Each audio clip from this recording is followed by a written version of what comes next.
9 buts à 1 en seulement 20 minutes. L'entraîneur de l'équipe de Cécifoot, ici en bleu, est satisfait de la démonstration. Cette discipline est née au Brésil, elle existe depuis 20 ans et se divise en 2 catégories. Une discipline pour les malvoyants, avec un ballon qui doit vraiment contraster avec la couleur du sol.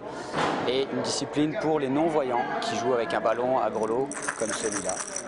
Et donc du coup qui demande un autre type de comportement. Donc c'est 2 sports différents sous la même identité parce que la déficience visuelle elle est assez large, les pathologies sont multiples. Pour compenser leur handicap, les joueurs développent leurs réflexes, leur audition ou tournent plus souvent la tête s'ils voient mal de face. Ici, les joueurs ont perdu leur acuité visuelle suite à des maladies, accidents ou déformations congénitales. J'avais essayé de continuer au foot à 11, mais c'était très difficile parce que les longs ballons et jouer en hauteur avec les grands et tout qui jouent toujours en haut, je voyais plus la balle. Donc je pensais plus continuer le foot et quand j'ai découvert justement le foot pour malvoyants, j'ai continué le foot grâce à ça. Je suis à 1/10 et en fait tout ce qui est périphérie j'arrive à voir, mais c'est tout ce qui est central, là j'ai un peu du mal et surtout tout ce qui est lecture et tout j'ai un peu de mal.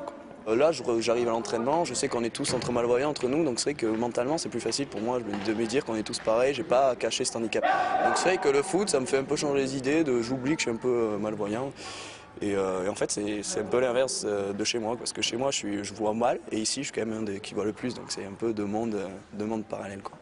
À raison de 2 entraînements par semaine, l'équipe parisienne a remporté le championnat de France 2009.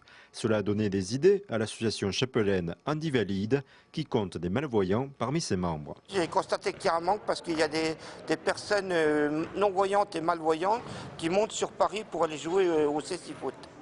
Donc le but que d'aller à Paris, ça serait mieux qu'ils viennent ici. Déjà que nous, on ne voit pas grand-chose.